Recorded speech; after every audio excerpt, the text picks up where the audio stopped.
Hey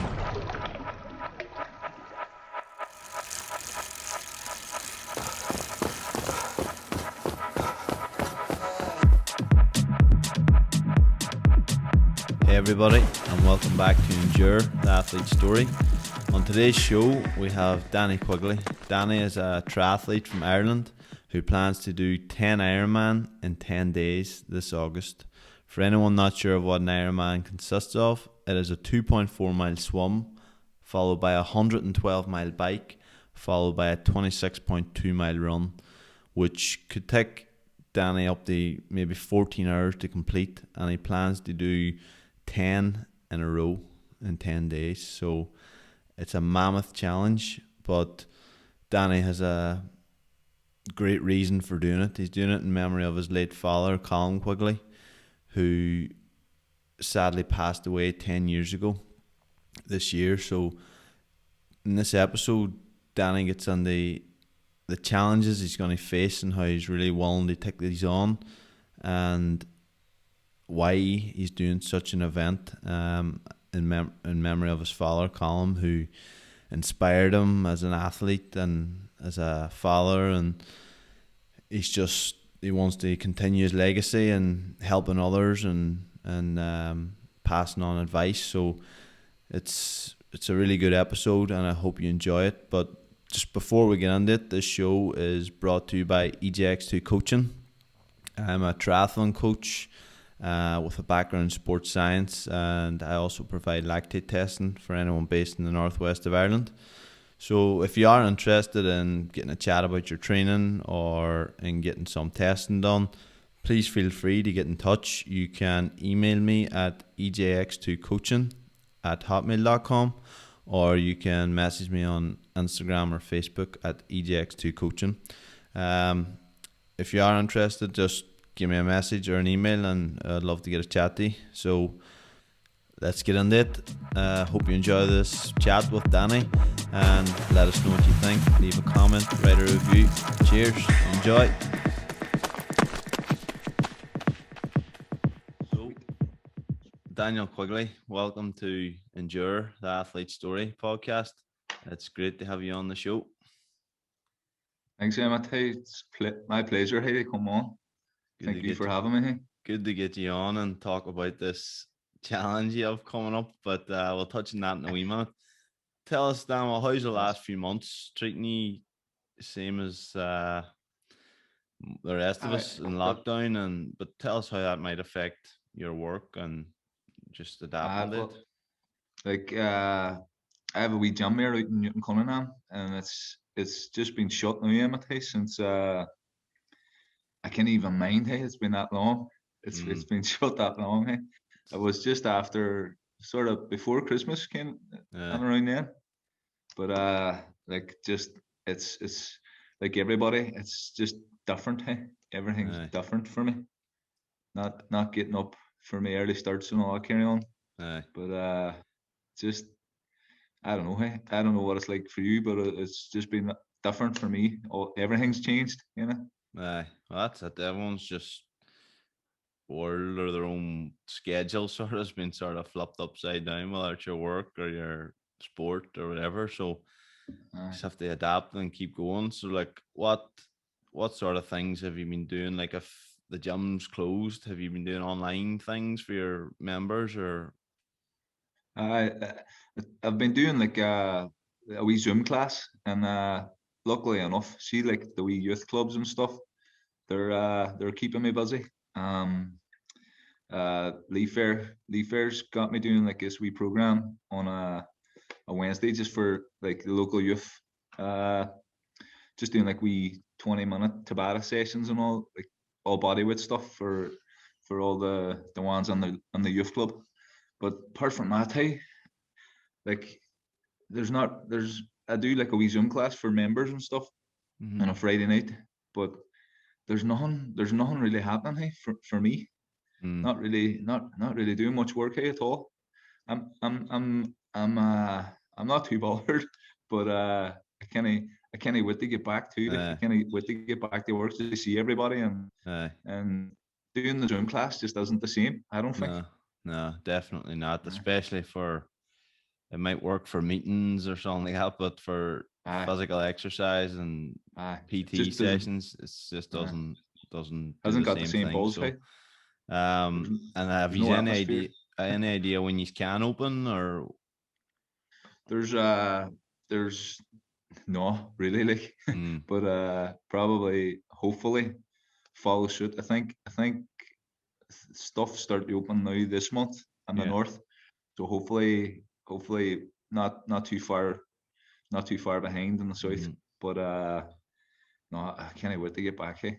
So I cannot So wait. it's so you've maybe have more time in your hands. Is that filled up with training, extra training, or what Em- have you been doing? Emer will not like to hear that, but it should be looking after the baby more. But Uh, I've upped the training a wee bit too, like, yeah, but partly due to what I'm gonna be trying to achieve, like yeah. trying So to completely. we'll just dive straight on it. All your extra time in your hands, you've come up with a challenge for yourself. And can you just explain this? Explain this what it is you're going to be doing, Dan? So, well, I'm gonna attempt to do 10 Ironman and 10 days. Well, 10, so it's just 10 full distance triathlons in 10 days. That's the goal, and it's for my dad. So it's my dad's 10 years anniversary. Mm-hmm. It was on the 20th of March there past. So I always wanted to do something in memory or something for him to raise a bit of money for suicide awareness. I've chosen two charities that I feel will help that. But no, that's 10 Ironman, 10 days, for me that for suicide awareness. That's It's the plan. amazing. It's an unbelievable challenge ahead of you, and like we're gonna get on the all this and just we're just going to talk about That's it all. good. But so an Ironman first, tell us for someone that might not know the distance and roughly the time that it would take. What is one Ironman?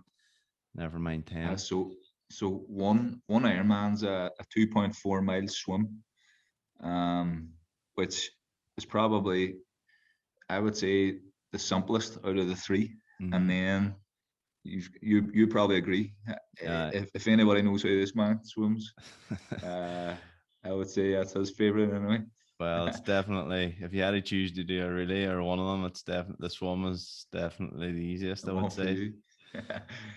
So it's a 2.4 mile swim, which I think it's about 100. It would be like 160 lengths or something like that. Is it? Would it be? I'm About not three actually 100%. Would it be? So 3.8k, so around that. 100, 140, 100, something like that.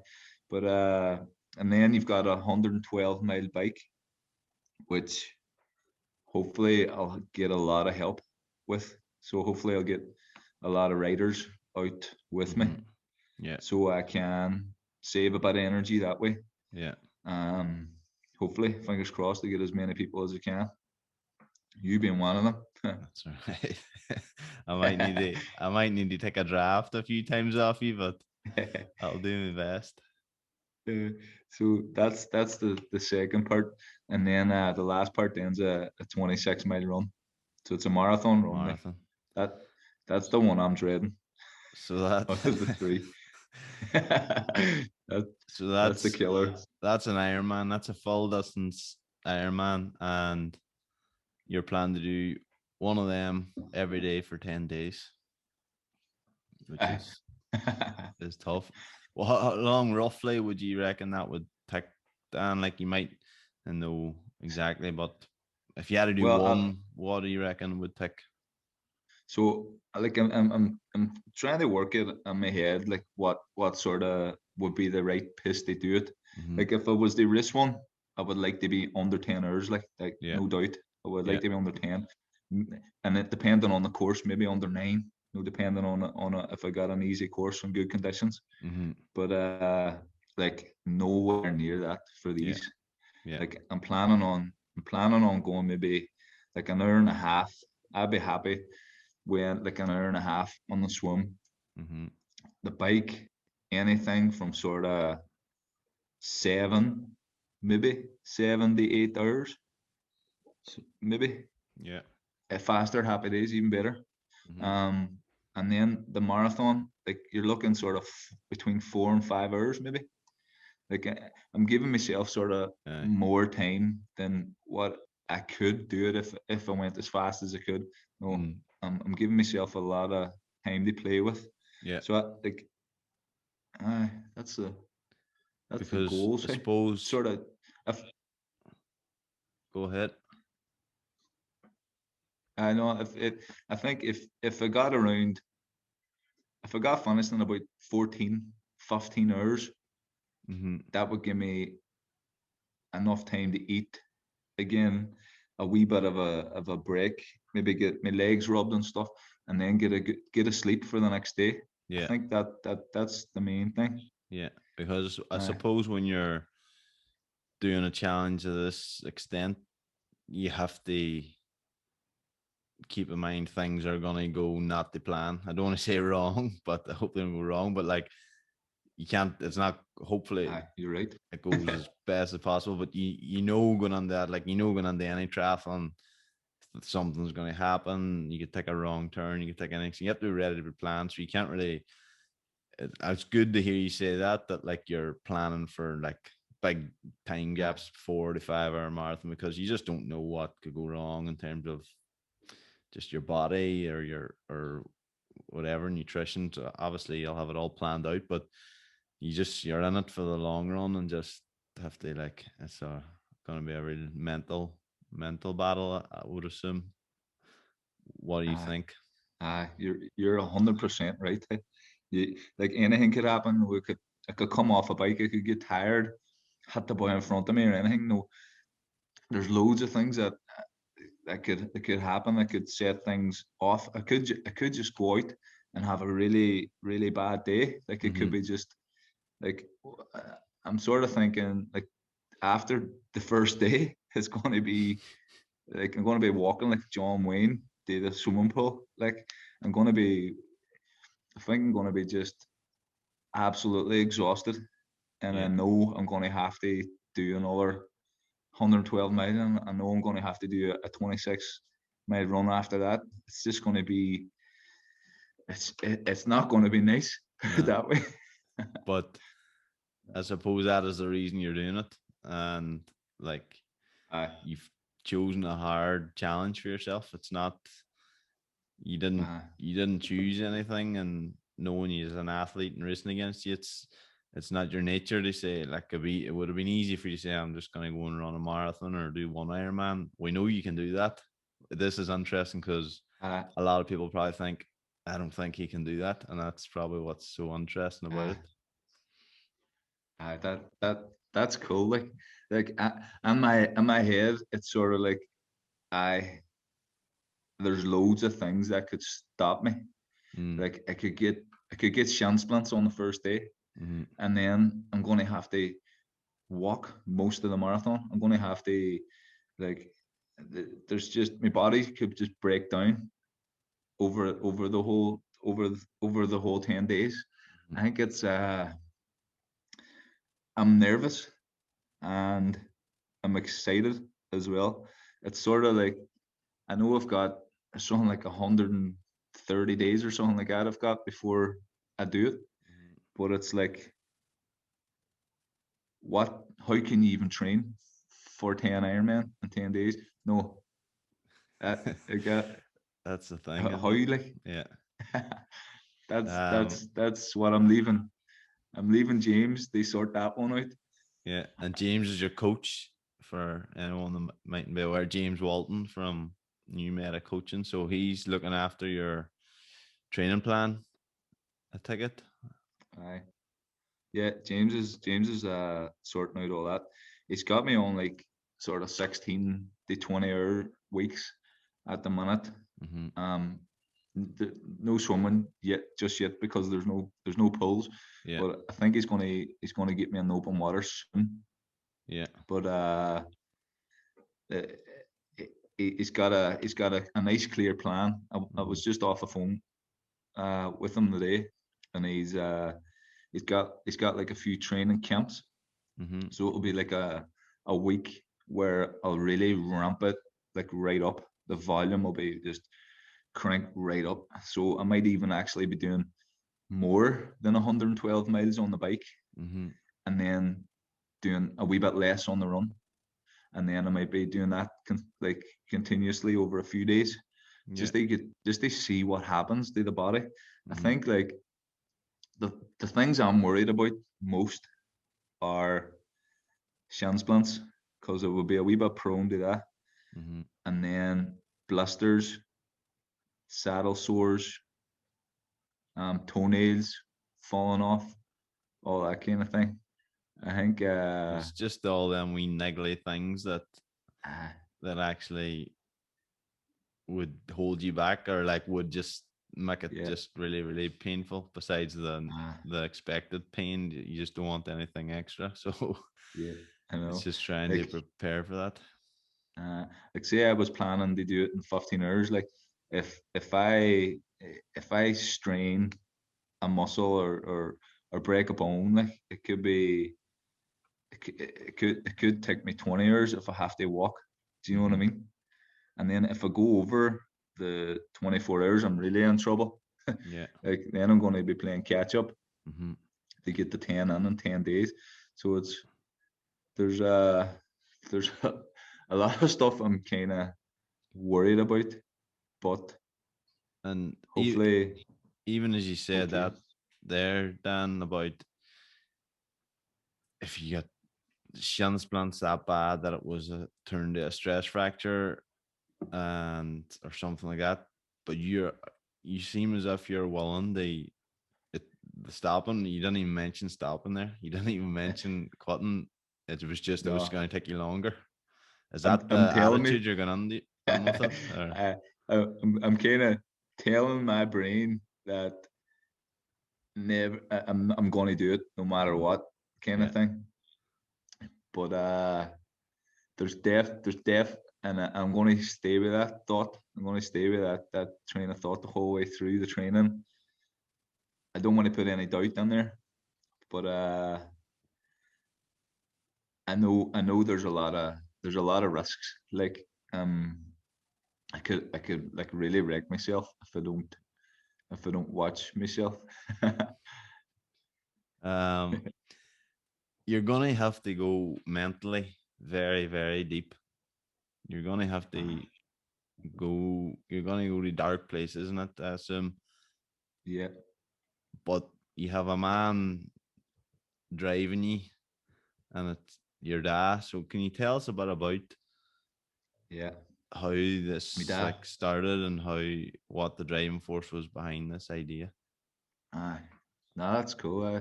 My dad was sort of like the main, my idol. Like he was the main man to me. Like it was the kind of thing. Like whatever my dad said, I just loved, and I Mm. thought that whatever he said goes, and no matter what, even if it was wrong at the time, like I was like, he's right. You know Mm. what I mean? Like even if he was arguing about anything to anybody, I'd be like, my dad's right. Like just give over. Like calm down. Like it was. My dad was really. He was a great follower. Like the me and my brothers and sisters will tell you the same. Um, but the the sort of the year my dad died was was a kind of a roller coaster year for us. Like it was like happy families, everything was good, and then in the space of like a year, things just sort of took a flip, and my dad obviously went under depression, and I was lucky enough that I got to train with my dad. I get Mm. like I looked up to him. It was just everything I wanted to be. Um, and sport. Like I remember, like whenever I played basketball, I was like, we won all Ireland's. We St. Joe's, the basketball, the double. We won everything. But I was always like asking me dad how to get better, how can I be fitter at basketball. No, it was just asking him anything at all. And then I remember going out one time, we had run. This was about 6 months, maybe about 10 months before he died. I went out a run with him, and I says to him, I might, geez, these triathlons look good. Like Paul, your Mm-hmm. and all, like he would have been out with us. And I just remember going out a wee run. I think it was Paul and my dad, and then I can't mind who else was there, but we went out to run anyway, and I thought I was fit, like because I play basketball, Mm. and I just remember like after 2 or 3 minutes and the warm up, I was like, I need to back off, like this is too fast for me, and my dad just turned around and just sort of he looked at me, and I knew he looked at me. They say, ha ha, kind of Uh, thing. No, you thought you were fit, or whatever. He kind of looked at me, but the first things that came out of his mouth then was just good advice. No, he would have never put anybody down that way. Like he would have just said, run a wee bit slower. Um, let your like just listen to your body. Don't try and keep up with us. mhm. No, and and that's a kind of person my dad was. He liked to help you. He always Mhm. you just knew he was better than you, but Mm. it he would always try to better you. They, Yeah. he would try to give you the tools to become better than him, Yeah. if you know what I mean. Yeah. But if you listen to him and you use his advice, maybe I could have become better than him. Yeah. But things just sort of went the wrong way, and especially about like a year, everything just went from class. Like I had started training with my dad. He was teaching me everything. Like he was teaching me about heart rate. We were doing the lactic test, and this was 10 years ago. Like Yeah. we were doing we Before were doing anyone. lactic tests. You know, like it was really ahead of his time, and in terms of like fitness testing and knowing what way to train.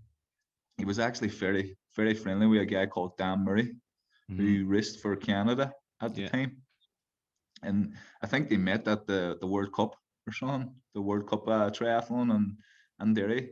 Yeah. And I think it was 92 or 94. I can't remember, but they met there, and they got a lot of information off Dan on how to train and how the Canadian team was creating these super athletes. Yeah. But my dad took a lot from that and passed it down to me. And then I got training with him for about 6 or 7 months before he died. Like, but even like right up until he died, it was just forking out information, like just really letting everything Hmm. go.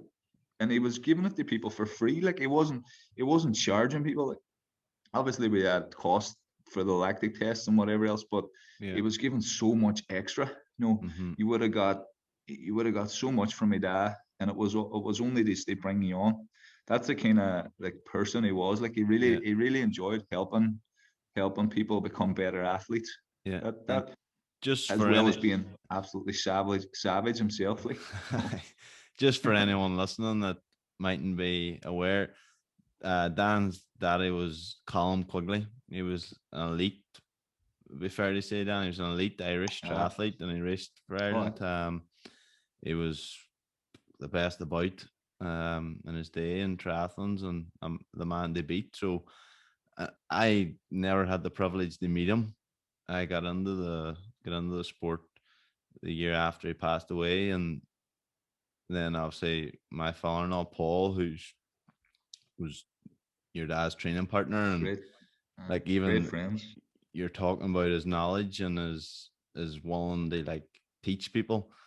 Paul always tells a story when he got into triathlons, like he was down swimming with the triathlon club and stuff, and he was athletic and he was fit, but same sort of ideas what you said there. He was coming from playing football, and he wasn't as well, he realized he wasn't as fit as these boys that were doing triathlons. So when he decided to do triathlons, he like sort of looked about and seeing, right, this boy Colin, he's the top the top dog. He knows his stuff, and they got uh, friendly and they listened to him. He knew, and when they were doing group sessions and stuff, your dad would prescribe heart rates and right, Paul, stick at this zone now for this amount of time. Your yeah, dad be saying, "What? Everyone's away in front of me," and what am I? He says, "Just listen to me. You'll be blowing them away yeah, in the bike yeah. and come a race." And your dad says Uh, he couldn't, or Paul says he couldn't believe it. Like he says, to your dad after the first race, he was sort of well trained for. He says, "What? How did that? He beat everyone that he was beating them in training, like." And no, Paul always says uh, your dad could read everyone like a book. Like he says, that boy there, just watch him. He'll do too much speed work, and watch that boy there. He'll do uh, too much in the blow bike. up and And stuff.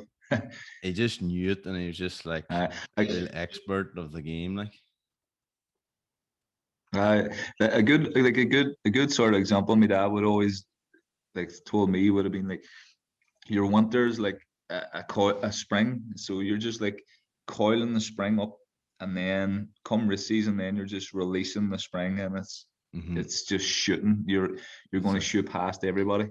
It's and and like a bank account, so you're just yeah, always putting money money in the in bank. every time you do smart training and Mm-hmm. money in the bank, and then come race day, then you're just like withdrawing everything, and Yeah, you're just going mad, you and know. like as I say, But even though I it, didn't get the chance to meet him, I feel like I know him in that way because even today, like when me and Paul were nearly barred from talking about training in the house, but we talk about training every day, and nearly every day the conversation comes up around Colm, and Colm used to say this, and Colm, we done this, and like we're still using it today yes, within our training group of the things he taught people and uh, passed it down the line, and we're still using them uh, principles of training today of I just think it. consistency and Uh, that's it, being smart.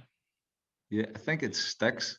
I think it sticks so well because it just makes sense, you know. Mm, mm, It sticks. Like my dad's methods of training. Whenever you actually think about it, no, it's really common sense. Like mm-hmm. whenever, which is so easy to make a mistake. Like a good one would have been the pyramid. I don't know if you've ever heard the pyramid sort of thing that my dad would have went on about, Not and it was sure. sort of like, so Yeah. your 5 zones. Like once you train the base of your pyramid, Mm-hmm. the longer you train that base, and the more you stay in that base, whenever you come up to the top, your intensity will lift. But if you've got a longer base at the bottom, Mm-hmm. then you're going to have a longer period that where you can work hard at the top. Yeah. So it's all about sort of training smart and making sure that you're doing wee bits on each zone, but most focus is at the bottom, Yeah. so that you can sort of go faster at Mm-hmm. the top end of where you're at. That's You brilliant. know, The pyramid. and it always makes sense. I must bring that one up to Paul. I'm sure he knows that one as well. But it's Oh, it's just the he'll basic, know as you that say. It's one. he was ahead of his time. Um, you Aye, mentioned Dan Murray there, and again, I've heard these stories from Paul and yourself of your dad going and getting information from him and heart rate training zones and like before people were even thinking of it, and just because triathlon was kind of newer then, and like people knew how to run a marathon fast. There was good marathon runners in the town, and people knew how to be cyclists and time trialists, but putting the three together was different and was tricky. And your dad really grasped that, I think, of being smart, recovering, and just amalgamating the yeah, three sports rather than just trying to be a time aye, trialist and a runner and a swimmer. He really got it and putting the pieces of the puzzle together, and it showed aye, of his performances and how good he was. you know, aye. Like I just like sometimes I look at his times and stuff, and I just be like, Jesus, I'm I, Uh, I'm miles away from that.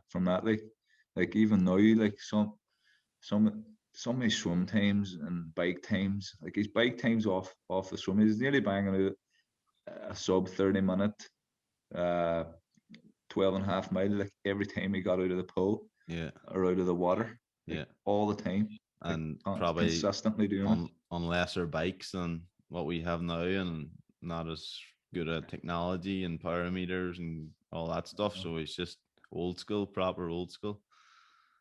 Uh, and an interesting point would have been like my dad was getting PBs like right up until he died at like 39.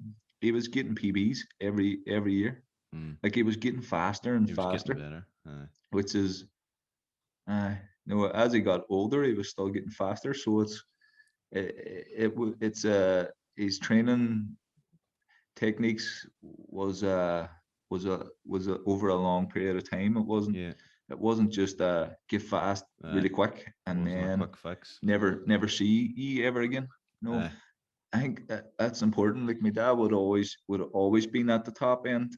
He would have always been at that high level consistently year in year out, Mm-hmm. like for over 10 years. Like And you that's know, that proves that he knew stuff and that he was able to execute his yeah, knowledge and his own training. And then, as you say, it spread out to yourself, Paul, everyone else, Sean, uh, James, all everyone else that he just give that knowledge to, and then trickle down to yeah, people like me who never even met him, and people now that I coach, and it's the uh, same principle. So your dad's legacy's living on, like, and in the sport, and everyone remembers him, and even like class. just I hear the talk like of him organizing races and just that positivity of like Uh, everyone building each other uh, up and doing better in the Northwest Triathlon Club, where like and still are like they have some amazing athletes, and the amount of you good know, solid, like you go to any race in the country and there's a good lot of Northwest people up there, and it's all filtered down from like your dad, including people and passing on his knowledge. I know it's mad. Like I don't even think he realized how much people listened to him when he was here. Mm, Like eh, everybody that I know were, who I was training with after he died, like they were just like Colm said do this, Colm said do that. Uh that's mad doing that. No, don't overdo it. No, mm, a big thing was never to overdo it. I think mm-hmm. that's the biggest thing. Never to overdo it, you know. Yeah. And so in your challenge, then you're 10 and 10 Ironman, 10 days. Your dad's your driving force. And as we said, we went in a long tailspin. We could talk all night about your dad, but getting Uh, back to that, when you're in a tough, really tough situation and that challenge, your dad is who you're going to be thinking on. I'm sure you're going to be drawing bits of aye. the advice. You're going to be thinking about him and Oh, his own suffering, and like yeah, and just yeah, using that to fuel you, and they just make him proud. Would that be fair in exactly, saying? exactly. No, uh, that's a great example. Like a good thing that sort of popped into my head the other day. Like no matter no matter how bad I'm getting it, like there's people out there at the minute who is suffering from depression, Mm-hmm. anxiety. No people who are no matter how bad I'm feeling on that course, even if my shins are, even if my legs are broke, like, Mm-hmm. um, no matter what, like, there's gonna be a lot worse off people out there, like at the minute. So it's sort of sad to think that, but Mm-hmm. it's just it's the truth. Like, no, there's a lot of mental health issues in Derry, and uh, like I talk about Derry because that's where we're at. But Mm-hmm. obviously it's worldwide.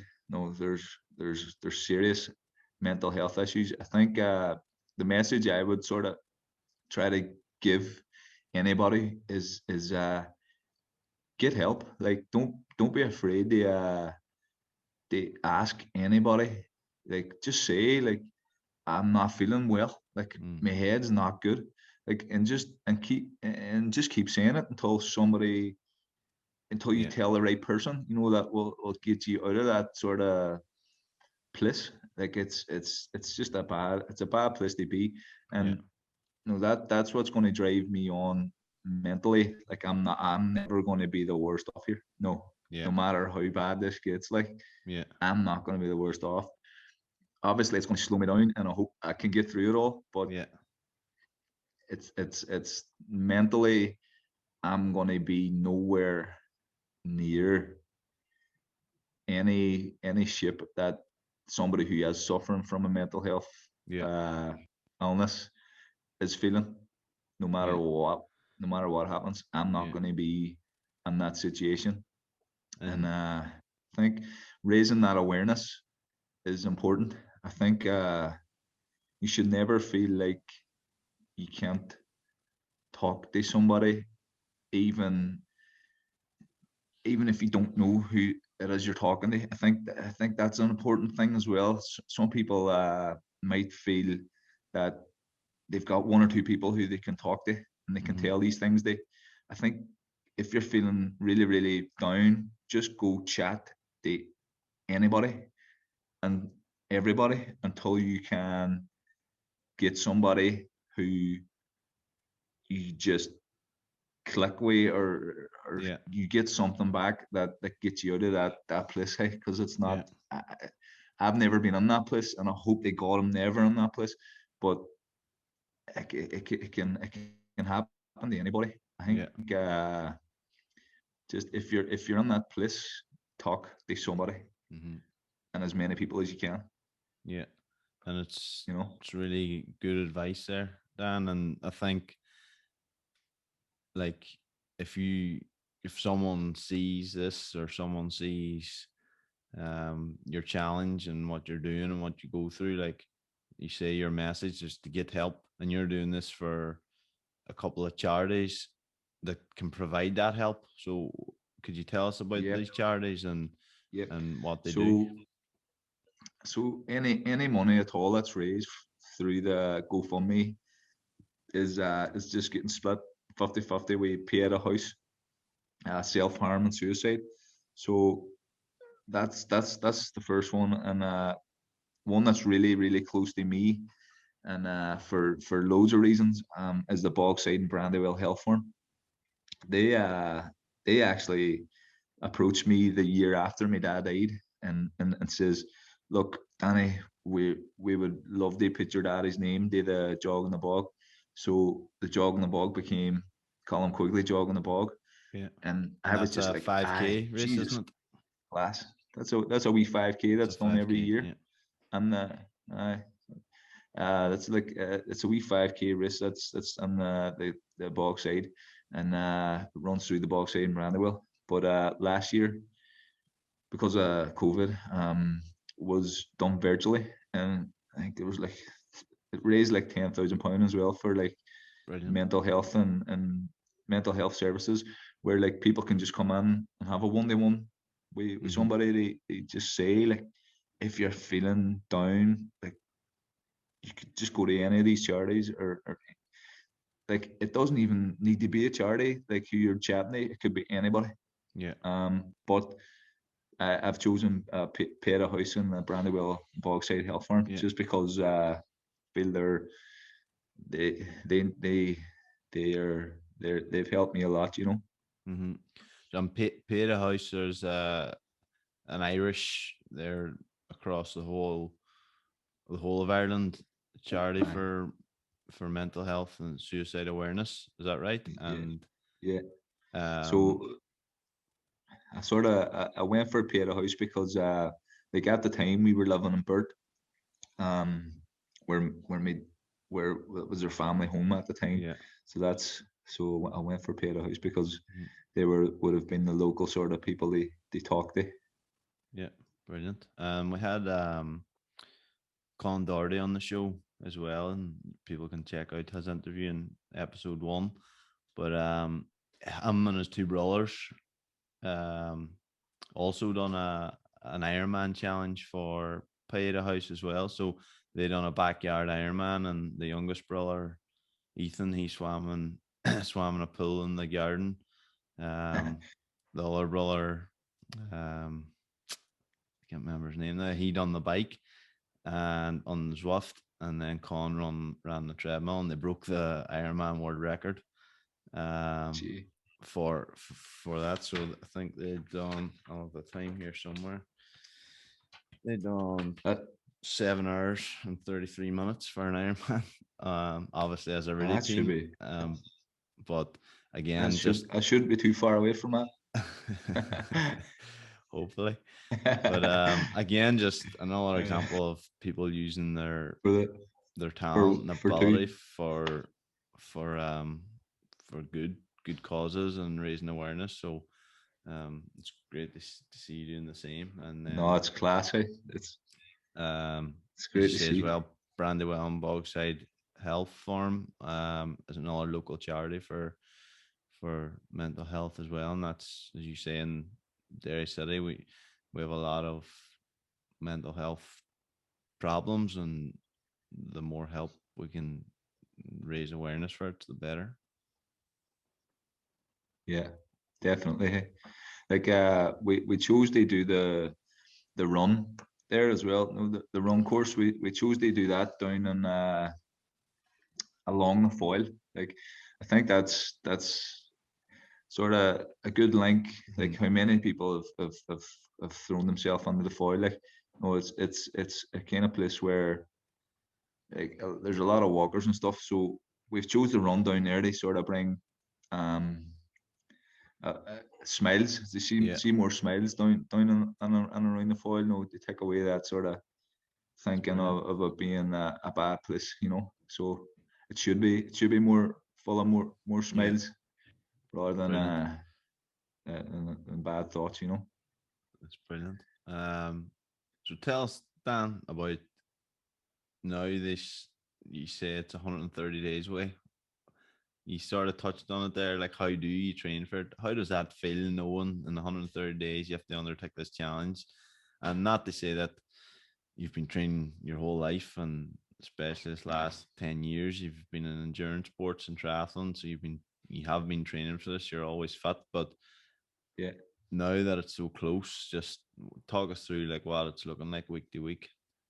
Aye. So like at the minute, it's I don't know, 20 hours, 20-hour weeks. I'm sort of doing like shorter sessions at the start of the week and going into a longer weekend where the bike might be up and around 3 or 4 hours at the weekend. But I think that's going to just gradually just increase now over the next few weeks, until a training camp. I think next next month or two, where James mentioned a 200k or a 200k cycle, and the training camps probably consecutively over maybe 4 or 5 days. So it'll be longer bikes. Yeah. Um, at the minute, he wants to do like a metabolic test next week. I think at the end of next week, they sort of work out what kind of zones and stuff they be training in, and what kind of heart rate they be hitting, Mm-hmm. and then retest. So to see if there is any improvement there. Like I know already, like my weight's dropping. I think I lost about a kilo in the last couple of weeks. So it's just a gradual sort of weight drop, and as well as that, increase in volume, increase in calories. Uh, Intensity is probably going to be the only thing that's not going to change that much. Yeah. Keeping it probably just low intensity for sort of simple reasons, just not to get injured, reduce the risk of getting injured, and that's where I'm going to be on the 10 days. Like I'm Mm-hmm. not going to be trying to break any records. Like it's not. It's just impossible. Like Yeah. so, I'm going to be trying to get through the 10 days without absolutely wrecking myself. That's the main goal. And Yeah. like what about just that like intensity? Are you doing any hard sessions at all? Is there a place for that? I know James has you well looked after in terms of, and he knows what he's doing, but Do you feel you can get any gains from doing intensity or? Well, it's not there. There's not much intensity in there, but there's definitely like, for example, the Mara. I think I'm doing it's like 3 minutes at 270, 270 watts on the, like a minute at 300 watts on the bike, and like it's not going to be any longer than sort of 16 minutes altogether, Mm-hmm. where I'm lifting my heart rate up probably and the threshold, and they sort of Yeah, working hard, but yeah, no longer than 16 minutes, like, and yeah, it's an hour, over an hour session, so it's not. I think that's like the main one or two sessions where I'm actually lifting the intensity up, yeah, but bar that, like, there's not really, like, I'm not going out and actually doing any sort of 5K runs yeah, at any kind of pace, or doing any racing at all. Like there's yeah, no real racing on the plan. It's all yeah. longer sessions. Um, just really volume and consistency. Like, Mm-hmm. another one is making sure that I'm even on, like, I had like a rest day today, but I was on the bike spinning the legs. Do you know what I Yeah, mean? So it's like just getting the body used to being on the bike, getting the body used to running off the bike, and there's quite a lot of like plyometric stuff, and strength and conditioning, and yeah. I've just seen physios there, and foot specialists. They try and sort of make sure that my feet and my lower limbs are getting the right stretching, the right Mm-hmm. prehab bef- before anything happens to them, kind of Uh, thing, you know? and you mentioned like the plyometric work and strength and conditioning. I suppose Yeah, that's going to be just for just your muscles at the end and the middle of them events. yeah, When you're halfway through a few days in, they reduce the possible breakdown of the muscles and the joints throughout the event. yeah. Just trying to strengthen those muscles and surrounding muscles, so that, say, I did go over my ankle, or there's enough stability around Mm-hmm. those muscles, they sort of prevent me getting a serious injury. Yeah. So it might just be a short temporary pain if anything went wrong that way, rather than getting a really serious break or a pull or something like that, you know. Mm-hmm. And have you spoke to But anyone, no, Dan, about who's maybe done something like this? Or I think the most I famous person might be the Iron Cowboy. He's done 50 in 50 days, which I is just nuts. But have you spoke to anyone that's done that's something crazy. like this? I, I actually messaged the Iron Cowboy, James, and he it could have been his daughter or somebody who's on his Instagram account. I know he's Mm-hmm. he's in the middle of doing 100 now at the minute. All He's at right. like day 30 something. But he they messaged me back and says, like, they would love to get chatting to me after he's finished. Very good. So I'll hopefully get chatting to him, get some tips as well off him, um, before it starts. But there's actually there was two or three men tried to do it, from Oma, and I think one or two finished it. But there's a guy called Bob. I think it was Bob Davidson. I had messaged, and he was chatting to James. James is sort of ringing him up, figuring out what to do, what not to do, and sort of Mm-hmm. get ideas. Some of the ideas we've gone for, and then some of the ideas we just sort of agreed that it wouldn't suit us and it wouldn't Mm-hmm. suit me, the way I train and stuff. Mm-hmm. But like, I messaged Bob, and Bob, like, wrote back to me, don't do it. His Was his best first advice three for you. words. And I read it, and I was like, whoa, shit. uh, Uh, that's good advice. But like, he says, like, message him if I needed anything at all. Like, he was good. Like, he just says, if you need any advice, like, just give me a message. very good. He was taking a hand too, like, Yeah. you know.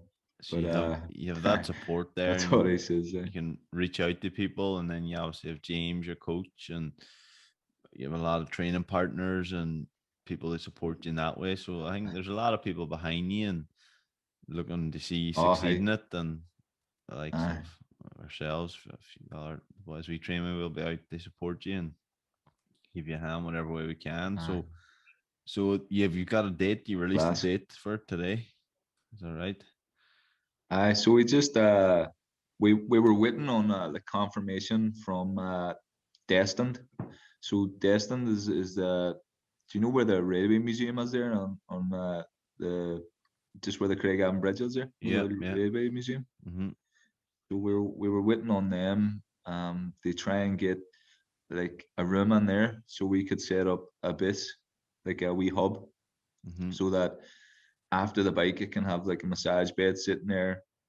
It can have like me food, um, just like sort of like a wee base that I can keep things there for finishing the bike. Mm-hmm. So the plan is we were also sort of trying to get the Foil Arena, get the council. So we're going to have to approach them and try and get something sorted there. Hopefully they're all for it. Hopefully they Mm-hmm. get behind it and really help us out that way. Because I don't really fancy swimming open water just because of the temperature and trying to heat the body up Yeah. after doing the open water. It'll be Mm-hmm. hard to heat the body back up, and especially if I'm after the first day, like it's just going to be really really tough Yeah. to try and heat up after being so cold in open water. Even in August, like Mm-hmm. it's still going to be freezing. Yeah. But we were waiting on that. We were waiting on a few things, but so Destin got back this and they were like no bother, like, so we've got the base sorted. So we set the date for the 20th of August. Very good. So 10 days from the 20th of August, that's going to be the plan. And hopefully we get Foil Arena. We get Foil Arena, we'll do the swim on there really early, probably around 6, hopefully. Mm-hmm. And then out of the pool, we actually haven't fully decided on a bike route, whether or not they go like shorter loops, maybe 25 mile, Mm-hmm. do like 4 of them, and then a wee 12 mile somewhere, or they just do like a 90k, like 56 mile out and back, and do that twice. Mm-hmm. We have a lot of working Yeah. out to do on the bike course. There's a lot of We could get logistics grips. involved, I suppose, and just planning and Aye. Like ideally, the perfect condition would be somewhere flat. Like the perfect sort of course would be somewhere flat. Um, and then the run is probably the only thing we've actually got sorted now, because the mm-hmm. Destin's come on board on letting us that room. We're just going to do loops from out and back from the railway station, the out the line, out past the out sort of out the Kerrigans, Yeah. but turn at the bottom of the hill. Mm-hmm. So it's really really flat, Yeah. which is if I get any difficulty, it's going to be a nicer sort of terrain to protect the bones and muscles. Mm-hmm. So there's like a wee sort of grass verge like Yeah. out there, so you could walk or run on the grass. Mm-hmm. Um, that's the thinking there.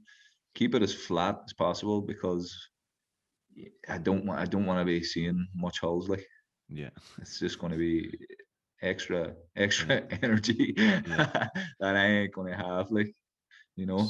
So you'll be hopefully like a typical day during them 10 days is a early swim in the pool, and will be like obviously not a rush and dive, but will you just get straight into the bike gear, have someone sitting ready with your Aye. bike, leave from the pool in the bike, So start it. yeah, like there's going to be massive amounts of organization, but it's going to be like in my head, the ideal thing would be like somebody driving me to the pool, whether it be Emer or whether it be somebody who's going to be alongside me or whatever, Mm-hmm. like drive me to the pool in the morning. Massive breakfast before that. Probably try and have about 2,000 calories in my breakfast, and then come down, do the swim uh, at a really relaxed pace.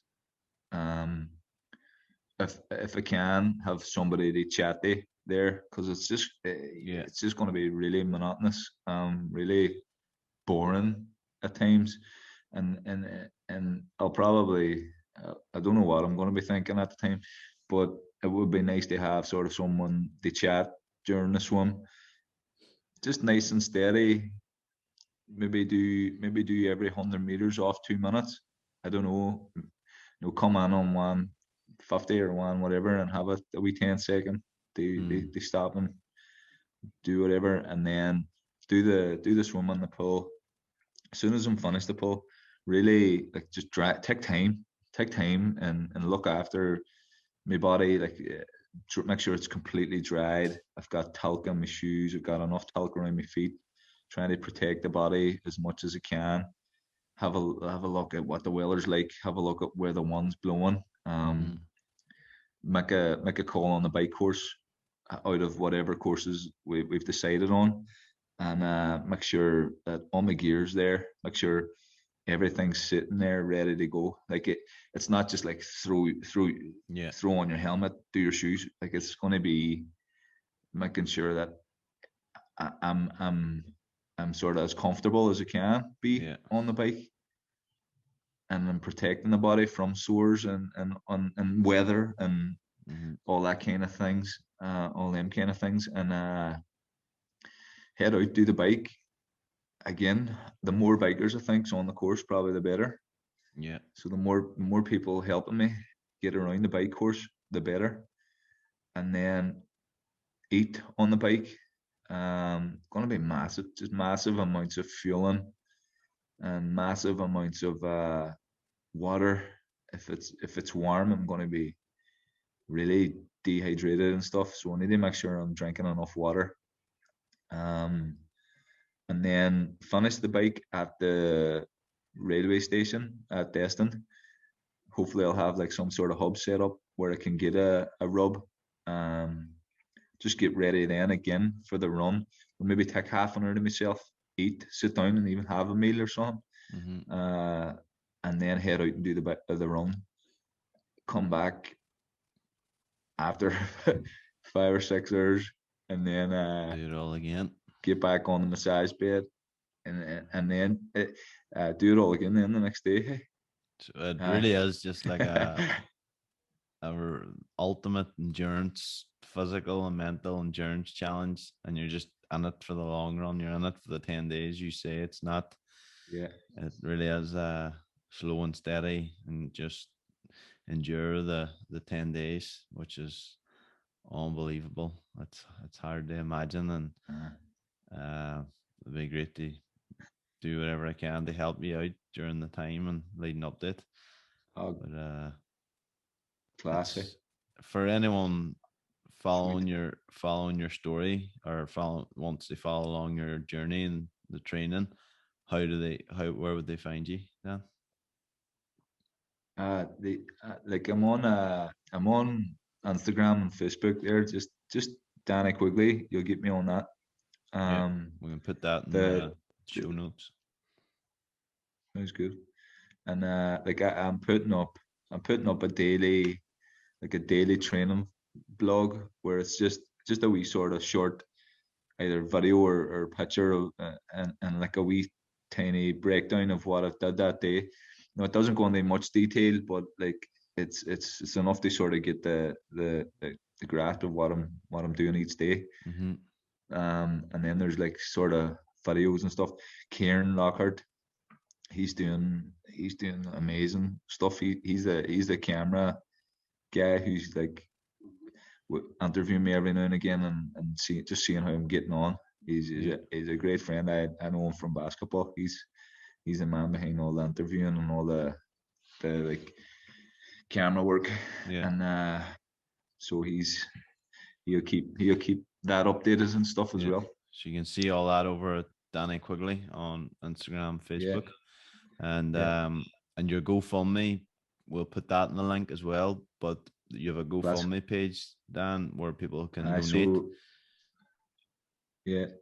The GoFundMe is just www.gofundme.com/Danny Quigley 10. Good So stuff. donate.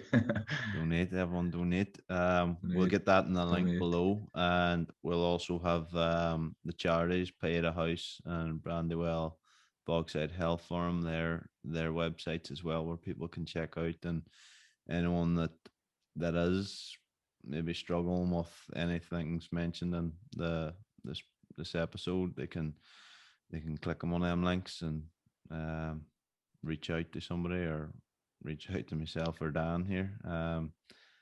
But definitely, Definitely. Hey, like if Daniel's there's anybody wants to chat to me, like anybody wants to chat to me, just give me a shout anytime. mm-hmm. So No bother. Like um, we wish you all the best, Dan.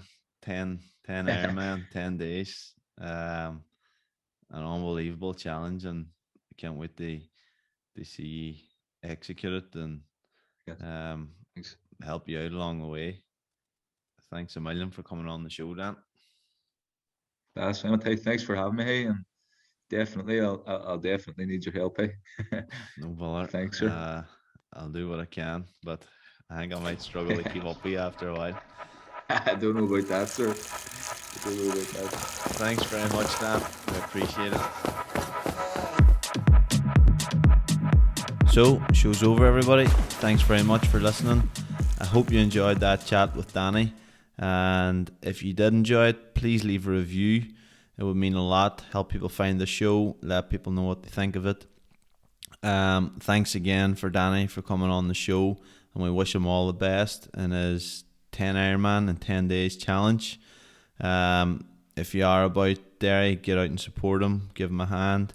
And yeah, we'll be back next week, next Wednesday, with another podcast. Thanks again for listening. It means a lot. We'll keep them coming.